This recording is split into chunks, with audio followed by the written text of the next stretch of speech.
let's get serious and let's talk about killer bass.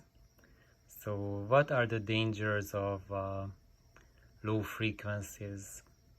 So this is going to be something educational, I hope so. And in one of my previous videos I mentioned that if you have subsonic capability of your speakers, that can be a source of danger for your health. And I have received comments on that, and I would like to clarify it here.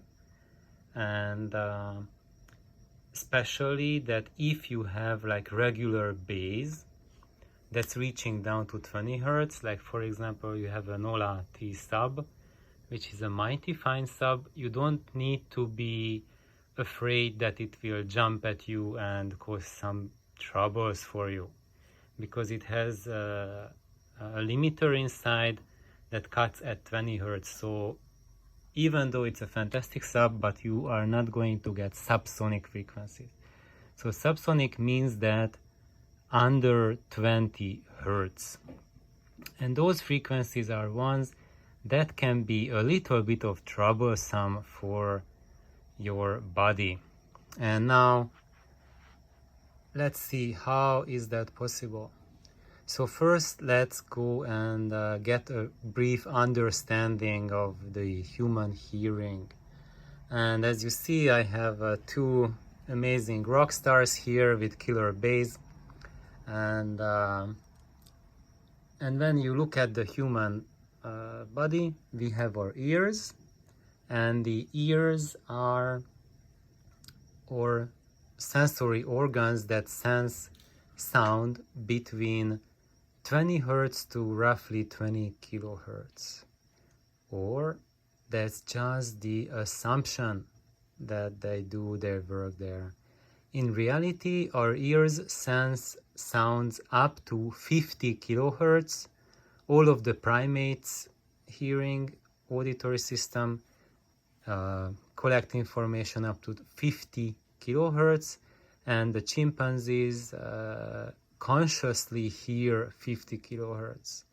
When you look at a human brain, you can see that subconsciously a 50 kilohertz signal registers in the brain, but consciously we stop hearing around 20 kilohertz when we are at a young age, and as we progress it deteriorates something down to 30 kilohertz for males, older males. And however, that's not our only source of hearing. We also hear in the 100 plus kilohertz range, and that's because our skull resonates to ultrasonic frequencies, and those resonances are transmitted to the auricular system, and we hear the subharmonics of those 100 kilohertz plus signals. So that's the reason why we can hear bats. So those people who hear bats, that's the reason, because they hear it with their skull, and that's transmitted there. However, that's not the only part of our hearing range. We can hear down to the low frequencies as well.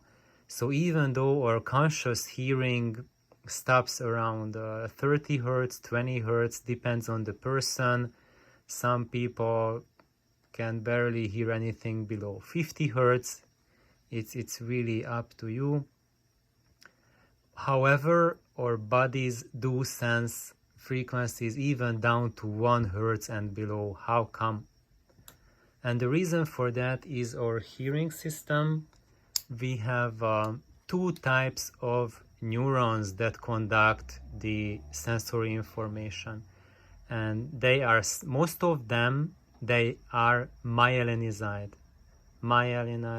So they have a layer called myelin sheath around their axons, and that makes them conduct much faster. So So these are the ones that carry the signals that we consciously hear. However, 5% of the neurons do not have a myelin sheath, and these conduct the sub 20 Hz signals to the brain. And when we are subject to such a frequency, we do not hear it consciously, but our brain reacts to it. And how does it react to it? So partially the reactions are changes of mood, changes in your consciousness. It does affect your memory, so you can have memory lapses. So if you go to a concert, maybe not a rock concert, because there you are not subject usually to subsonic frequencies, but if you go to a rave party with electronic music, yes, those type of musics do have subsonic frequencies, and that can cause partial memory loss and other problems. And that's not because you drank too much beer or other things. That can contribute to it and make it worse. But even if we have like 100 people there and they don't drink anything, they will still, some of them will show symptoms.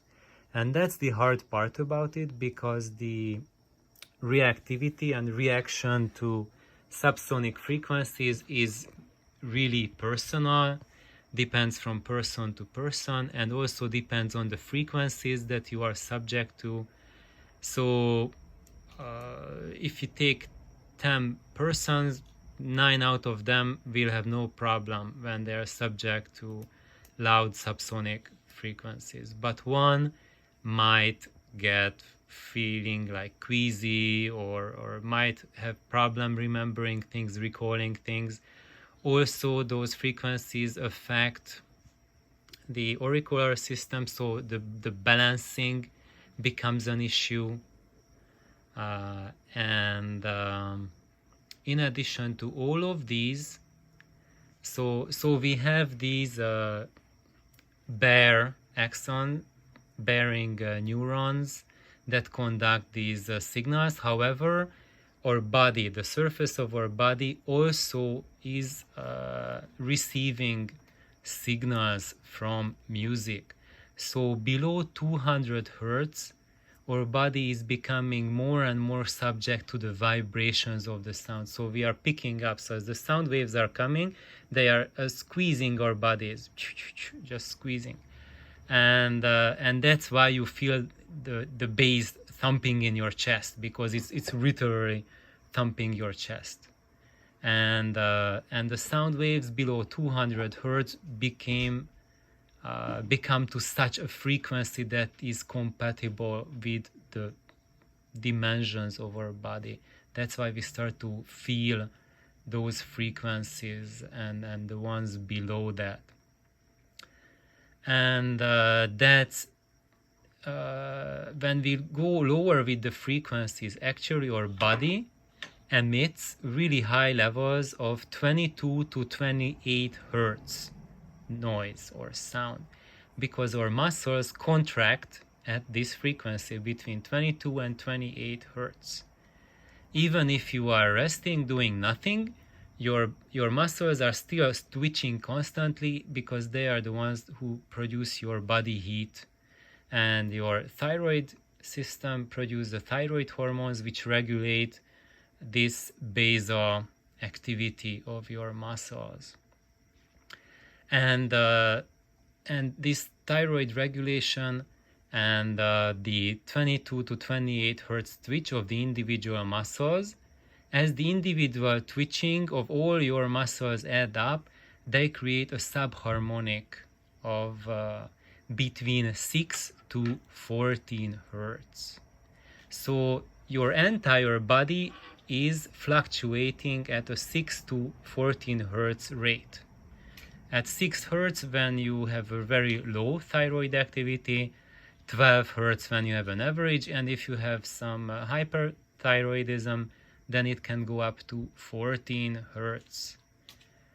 And if there is a subsonic frequency in this range.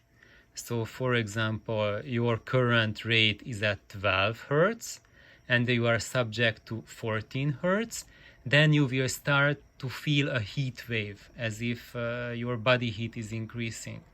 And if you are subjected to, let's say, like a 10 hertz or 8 hertz sound wave, then it feels like you are feeling the chills. And when you think about it, the C0 pipe in the organ, the frequency for that is 16 hertz. And the subharmonic frequency for that is 8 hertz. So that's why when you are at an event and someone is working the lowest organ pipe, that's why you feel the chills, because literally your body is receiving a chill signal from the subsonic resonances. However, there are more direct effects and more serious ones than just receiving chills or getting dizzy or having memory issues, or internal organs like your liver, kidneys, heart, spleen. These are basically fluid sacs, and the subsonic frequencies, they make them resonate. So if you subject them to high enough level, then you will alter their functionality. So you will affect how the kidneys filter, you can affect the working of the heart, and so on and so on. So it can create a hormonal imbalance in your body. And also if these frequencies are loud enough, and especially like for example at 7 hertz, if you are subject to a loud 7 hertz frequency, then all the internal organs burst and the person dies instantly. So yes, bass can be a killer, but with regular music we are never subject to that high levels of subsonic resonance. However, there's something really, really strange about subsonic frequencies, is that you do not need them to be high enough to have a long-lasting effect. For some reason, the body does not like to be subjected to these subsonic resonances, partially because they occur when we are about to have undergoing a natural catastrophe, but it happens, earthquake is happening, or tsunami is happening, volcano erupts, then it's gone. However, if you go to rave parties, you go for a single night, then your internal organs receive these signals, and then next day they can recover. However, let's say next day you go again, and then they are subject again. And now you start to feel a little worse, and you keep on repeating this for a week. And after a week, you will start to see some serious reaction to it, and you might even get hospitalized. So these are probably all of the effects that you can get from acoustic systems. If you have a subwoofer that can reproduce, and not just a subwoofer, speaker system plus amplification and source that can reproduce the under 20 hertz range. If it just goes to 20 hertz, then none of this is happening. You can blast it as loud as you want. Yes, it will damage your hearing on the long run, but it will not affect your internal organs. So your kidney and liver will be fine, unless you consume copious amounts of alcohol at the party. What did I want to say? I wanted to say something, yes, the most important thing. So the danger of the subsonic is for those people who are already in a life-threatening condition. So that's why I said if your speakers can do subsonic, just be careful with them, and just be really mindful of those people who are in your household and your neighbors. And if there's someone who has a terminal condition, like the kidneys are really touch and go, or they have just survived a heart attack, then do not blast trap wave music or Prodigy or something like that, because if you just do it like consecutively a couple of days, that can kill your neighbor.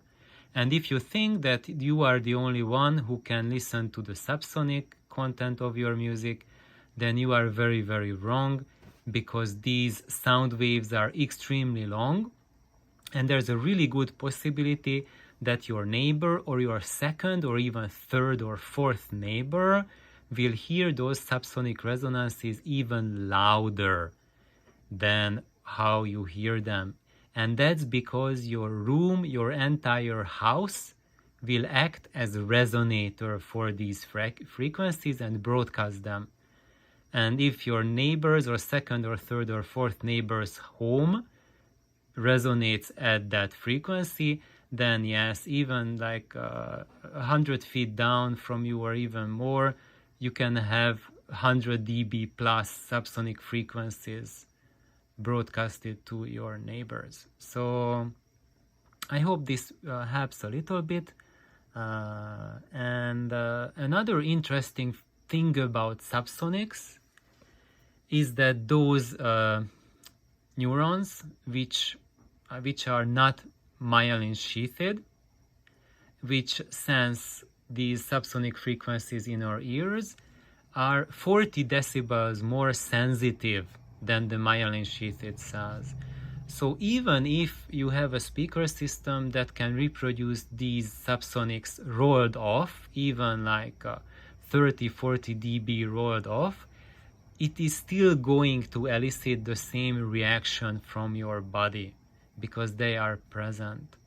So I hope this helps a little bit. Please like if you like, and comment if you have questions or comments. Bye bye.